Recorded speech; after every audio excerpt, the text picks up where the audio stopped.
Hello everyone, and welcome to today's edition of Daf Yomi, trusting Menachot Daf 67 Omer 8. However, as the kneading of consecrated dough exempts it from the obligation of Challah, as we learned in the Mishnah Challah 3:3, if a woman consecrated the dough before she kneaded it, and subsequently redeemed it, Hikdisha isasa ad shelo gilgala uvdai'ata v'chulu.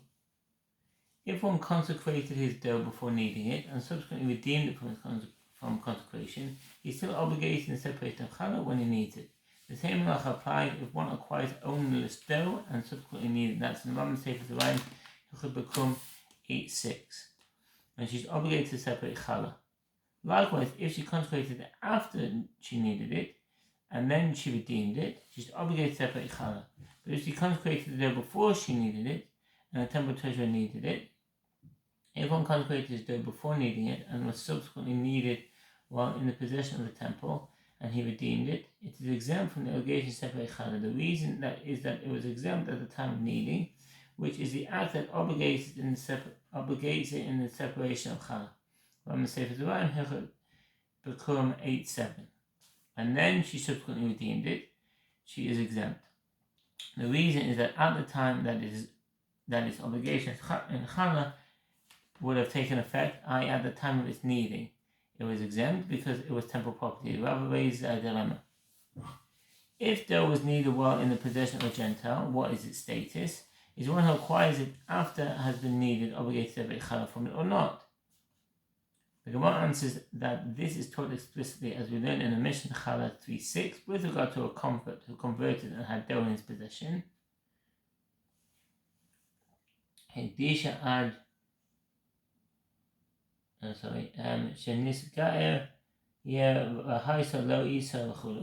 a convert owned dough that he needed prior to his conversion, it is exempt from the obligation to separate challah. If he needed it only after his conversion, he is obligated to challah.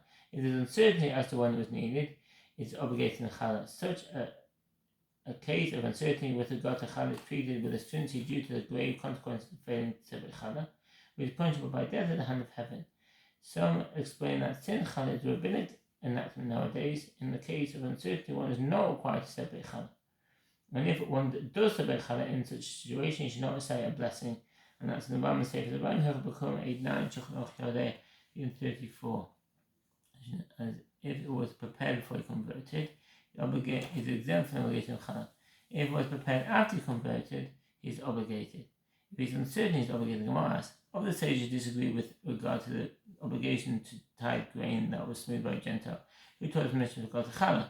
Perhaps it is the ruling upon which everyone agrees, and even Rabbi Meir and Rabbi Yehuda, who obligate there in the case of tithe, exempts him in the case of challah. The Gemara explains this possibility. There are 3 verses written with regard to teruma. Whenever the term teruma appears without qualification, it refers to teruma gedola, which is given to a priest. The Torah commands that teruma must be separated from grain, wine, and oil, and the sages extended the scope of this mitzvah to include all produce. This mitzvah applies only in Eretz Yisrael. The Torah does not specify the amount of teruma that must be set aside. One may theoretically fulfill his obligation by giving even a single kernel of grain from the entire crop. The sages established the following measures: 1/40 of the produce is for a generous gift, 1/50 for an average gift, and 1/60 for a mighty gift. One should not set aside other tithes until it is separated teruma. Teruma is considered sanctified and may only be eaten only by a priest, and is held in a state of ritual purity. See Leviticus 22:9-15. To emphasize that teruma may be eaten only when ritually pure, the sages require the priest to wash their hands before partaking of it. This is the source of the practice of washing the hands before eating bread. A ritually impure priest or non-priest who eats teruma is subject to the penalty of death at the hand of heaven. If teruma contracts which impurity may no longer be eaten and must be burned, nevertheless, it remains the property of the priest and he may benefit from its being burned. Nowadays, teruma is not given to the priest because they have no definite proof of their priestly lineage. The obligation to separate teruma still remains, but only a small portion of the produce is separated in practice and is disposed in a respectful manner. That contain the term your grain. There you may not eat within your gates the tithe of your grain, Deuteronomy 12:17, and you shall eat before the Lord your God the tithe of your grain, Deuteronomy 12:17, and the first fruits of your grain you shall give him, Deuteronomy 18:4. it can therefore be claimed that only there Rabbi Meir and Rabbi Yehuda hold that one is obligated to separate tithe from grain that was owned by a Gentile. As in addition to the first reference to your grain, which includes a grain that was smooth while in the temple possession, as is written, and additionally your grain, and then another reference to your grain. The Gemara elaborates. This is an example of a restrictive expression following a restrictive expression. And there is a hermeneutical principle that a restrictive expression following a restrictive expression comes only to include additional cases. In this case, the verse teaches that even grain that belongs to Gentiles is obligated in the separation of tithes. But here, with regard to the obligation to separate challah, the term your dough is written only twice. Of the first of your dough you shall set apart a cake for a gift, and that which is set apart on the threshing floor, so shall you set it apart. Of the first of your dough you shall give to the Lord a portion for a gift throughout your generations. Numbers 15:20-21. One reference to your dough teaches that one is obligated to separate challah only for an amount equal to your dough in the wilderness, whereas the mitzvah is commanded i.e. the volume of one omer. And one reference to your dough teaches that only the dough of an ordinary Jew is obligated, but not the dough of Gentiles, nor the dough of consecrated property. The Gemara continues. Obahat is Rabbi Yossi and Rabbi Shimon who taught that Mishnah, as they maintain that grain that was smoothed by a Gentile owner is exempt from the obligation to separate tithes, and likewise dough needed by a Gentile owner is likewise exempt from the obligation to separate challah. But Rabbi Meir and Rabbi Yehuda derived by way of analogy the halacha with regard to challah, concerning which it is written, of the first of your dough, from the same expression that appears there with regard to tithe, the first fruits of your grain. Just as in the case of tithe, they hold that one is obligated to separate tithe from a pile of grain that was smoothed by a Gentile owner, so too they hold that one is obligated to separate challah from dough that was needed by a Gentile owner. Rabbi said, may it be God's will that I see the answer to my question in a dream. Rabbi then said, the one who says that the smoothing of a grain pile by a Gentile owner exempts a future Jewish owner from the obligation to separate tithe, ought to maintain that kneading of the dough by a Gentile owner exempts a future Jewish owner from any obligation to separate challah. So what's the footnote? Meiruach hagoy, smoothing of a grain pile by its Gentile owner. If a Gentile who owned land in Eretz Yisrael grew grain, he gathered and smoothed the piles of grain, exempt from any obligation to separate truma and tithe, even if it was later acquired by Jews. In the Roman Sefer Zerayim, Hilchot Truma 1:11, Shulchan Aruch Yoadei 31:4. And the other footnote,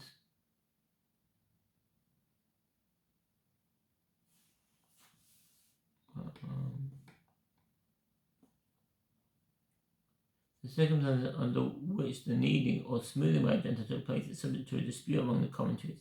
Some say it means that the dough or grain pile was owned by a Gentile at the time of its kneading or smoothing, in response to the Rashba, as for the Menachot 11a, see Rashi here.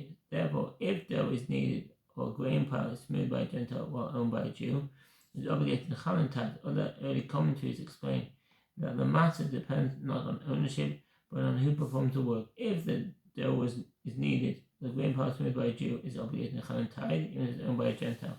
Tosfot on condition 41b and see the Rambam. Some say that if produce reached the season of tithe, I became ripe enough to eat, while owned by a Jew, and it is subsequently sold to a Gentile, it is exempt only if smoothed by a Gentile, but not if smoothed by a Jew. But if it ripens while owned by a Gentile, and even if it is later smoothed by a Jew, it remains exempt. Yet others differentiate between the case of challah and that of tithe. We maintain that a pile of grain smoothed by a Gentile exempts the pile from the obligation of tithe, even when owned by a Jew. The obligation of challah depends strictly on its ownership.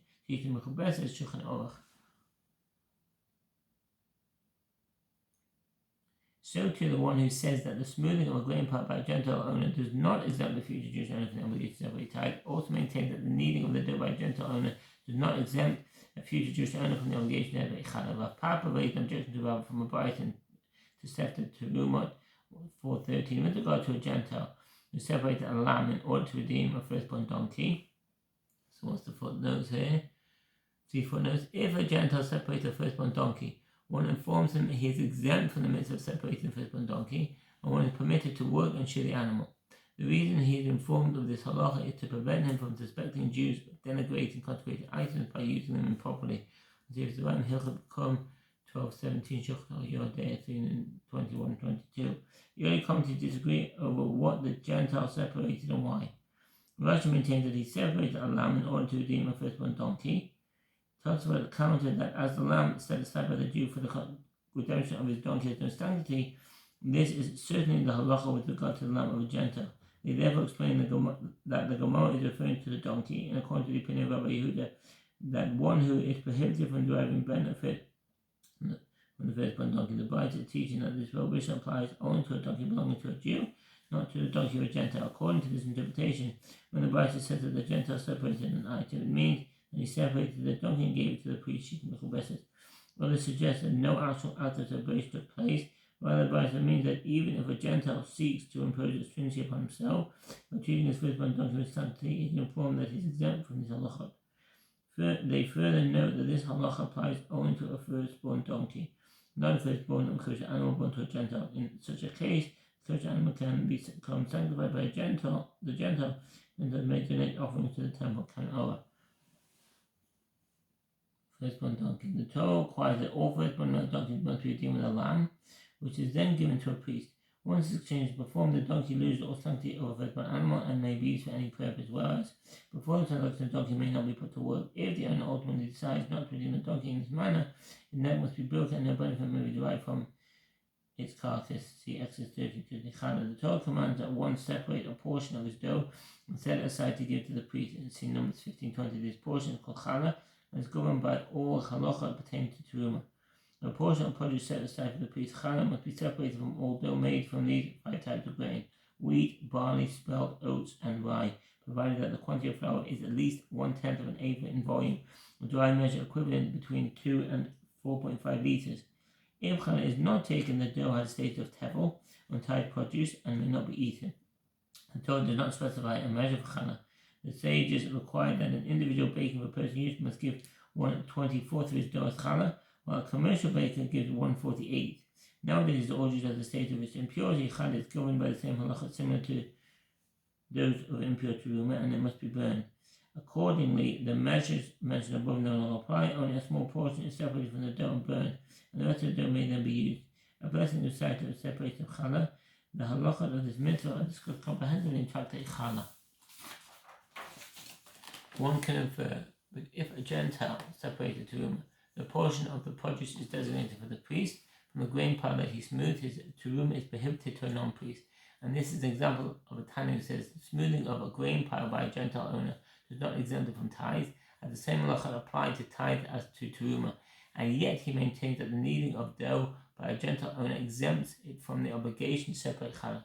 This refutes Rabbi's conclusion that one who holds that there is an exemption in the case of tithe likewise holds that an exemption applies to Challah. And Ravina further raised an objection to Rabbi from a Brita with regard to Challah of a Gentile.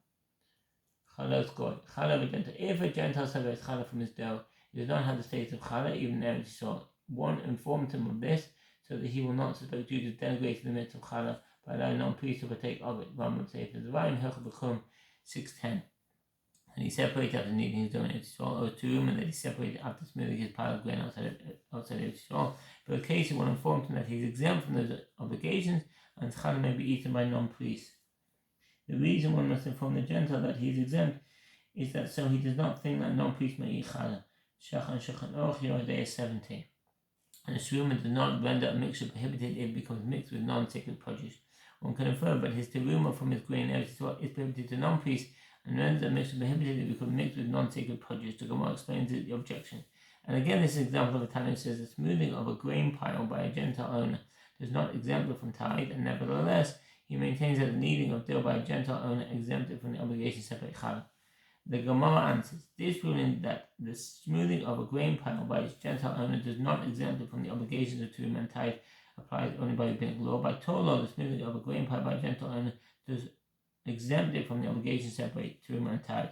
The sage enacted the decree due to the schemes of people of means. So what does that mean? Mishum ba'alechisim, due to people of means. Rashi provides 2 explanations of this decree. One is that it refers to merchants who would buy grain from Gentile donkey drivers after they transport it from their fields. And the sages feared that if these merchants would be allowed to use the grain without tithing or separating teruma, people may think it is permitted to eat grain without tithing, even when it is bought from Jewish merchants. When the commentators question this explanation, an entire discussion of the Gemara focuses on the concern that people might employ artifice to circumvent their obligation, not the concern that observers may draw false conclusions. Others accept this explanation and add that the sage will concern that someone may falsely claim that he bought his grain from a Gentile, Rashi's second explanation is that wealthy landowners might try to circumvent the obligation to take tithes from their vast yields by transferring ownership to Gentiles who are contracted to smooth the grains, thereby exempting them from tithe and subsequently transferring them back to their Jewish landowners. While this expression is used to denote people's means, the literal meaning of kiss is a pouch. This pouch was used both to hold money and to hold small stones that were used to weigh merchandise. The pouch would generally have a drawstring that was used to close it, as well as a loop to enable it to be fastened to a belt. It would be hung on a hook when the owner was in the house, and when it would be given to a child, it would be hung around his neck. There was a fear that conniving merchants might temporarily transfer ownership of the produce to Gentiles while the paths were smooth, after which the Gentiles would turn them to their possession, thereby circumventing the obligation to separate tithe and teruma. Thank you for listening, and wish you all the best. Bye.